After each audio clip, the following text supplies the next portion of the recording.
আমাদের মাননীয় বিধায়ক নারায়ণ গোস্বামী উনি যে ভাষা প্রয়োগ করেছে, একটা সেন্সিটিভ বিষয়, একটা স্পর্শকাতর বিষয় নিয়ে সারা পশ্চিমবঙ্গ উত্তাল হয়েছে। কিন্তু সেখানে দাঁড়িয়ে আদিবাসীর তার চেহারার বর্ণনা বা মহিলাদের নিয়ে যে সমস্ত কটূক্তি করেছে, এটা নিন্দনীয় বিষয়।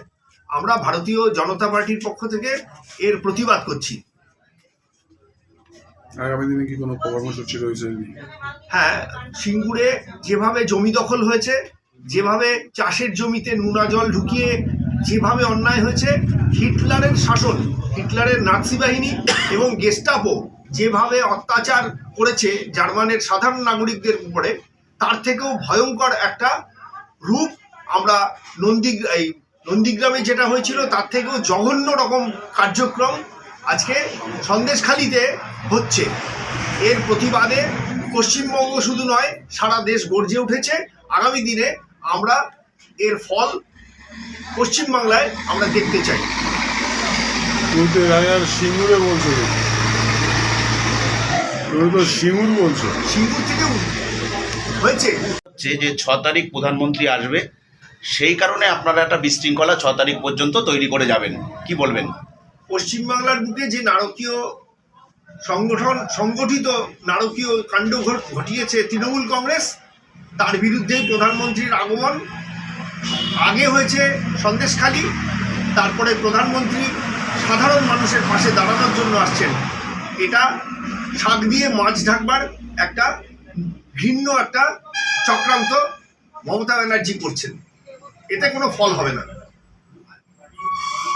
অশোকনগরের বিধায়ক যে কথা বলেছেন, যা নিয়ে আপনারা প্রতিবাদ করছেন, আগামী দিনে কি রাস্তায় নেমে কর্মসূচি আর রয়েছে আপনাদের? হ্যাঁ, সাধারণ মানুষ এই ঘটনাটাকে কেন্দ্র করে এসসি এসটি মানুষ বিশেষত তারা ক্ষুব্ধ, এবং তার সঙ্গে সঙ্গে সাধারণ মানুষ এই সমস্ত নোংরামি পছন্দ করছে না, এবং এর বিরুদ্ধে আগামী দিনে সোচ্চার হবে। আমরা আরো বৃহত্তর আন্দোলনে নামতে বাধ্য হব। কোনো আইনগত কোনো পদক্ষেপ এখানে? আমি আছি শ্যামলেন্দু দে, বারাসাত সাংগঠনিক জেলার সম্পাদক, ভারতীয় জনতা পার্টি। বিজেপি আর অশোকনগরের বিজেপি, এর তো কোনো কাজ নেই, অকাজের কাজ করে বেড়ায়।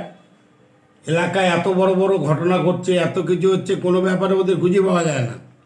শুধু সমালোচনা ছাড়া ওদের কোনো কাজ নেই। ভালো করলেও সমালোচনা, খারাপ করলে তো আর বলাই রাখে না। বাড়ির পাশে অশোকনগর উৎসব হলো,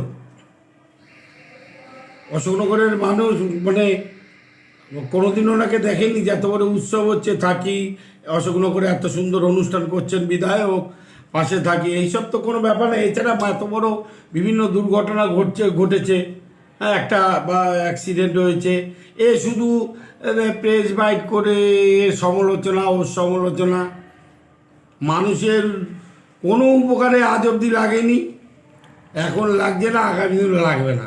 এরা শুধু সমালোচনাই করে যাবে। এইসব ফালতু লোকের কথার উত্তর দেওয়ার প্রয়োজন মনে করি না। পাশাপাশি ব্যাপারটা হচ্ছে, যত সময় যাবে মানুষের কাছে চিত্রটা পরিষ্কার আসবে। সন্দেশখালিতে বিজেপি যে গেম প্ল্যান তৈরি করেছে, পরপর বারবার সেটা প্রমাণিত হচ্ছে। আগামী দিনে আরও পরিষ্কার হয়ে যাবে মানুষের কাছে যে একটা পরিকল্পনা মাফিক ভারতীয় জনতা পার্টি ওখানে একটা রাজনীতি শুরু করেছে। আপনারা দেখেছেন সে সুকান্ত মজুমদারকে নাকি পুলিশ মেরেছে, সুকান্ত মজুমদারকে তৃণমূল ফেলে দিয়েছে।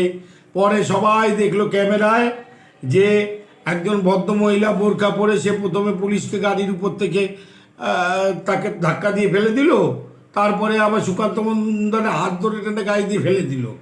সেই খোঁজ করে জানা গেল সে বসিরহাট সাব ডিভিশনই ভারতীয় জনতা পার্টির যুব মোর্চা নাকি ভারতীয় জনতা পার্টির সহসভাপতি, সহসভানেত্রী। তো শোনা গেল সে তৃণমূলের কোনো লোকই না, আর কিছু না। আর সে থাকে বাদুড়িয়ার ওখানে, সে সন্দেশখালিতে কী করতে গেছে আর পরিষ্কার। তারপরে অডিও ক্লিপিংস যেটা ভাইরাল হয়েছে, যে গেম প্ল্যান সব পরিষ্কার হয়ে যাবে আগামী দিনে। কি বলবেন, এইভাবে একটা উত্তেজনা তৈরি হচ্ছে সন্দেশখালিতে প্রতিদিন? আসলে ওদের টিম লিডার 6 তারিখে আসবেন, তাই একটা পরিকল্পিত উত্তেজনা তৈরি করে মানুষকে পরিচিত করবার চেষ্টা করছে তবে মানুষ সদা সতর্ক। ওরা 6 তারিখে আসার পরে দেখবেন ওদের এমনি বন্ধ হয়ে গেছে। আর ওরা এত নিজেরা গন্ডগোল করছে, বিজেপির অন্তর্কোন্দল এত বেশি, কে এই বারাসাতের ব্যাপারে মাতবরিটা করবে আমরা তো দেখছি আর হাসছি। আরে বাপরে বাপ, কে ওই 6 তারিখের প্রোগ্রামের দায়িত্ব নেই, তাই নিয়ে তাদের মধ্যে বিশাল অশান্তি। সে ওরা অশান্তি করুক, আমাদের কোনো ব্যাপার নেই।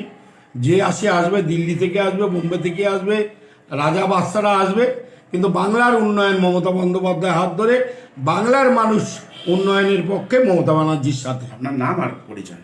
গুপি মজুমদার, কর্মাধ্যক্ষ, হাবড়া 2।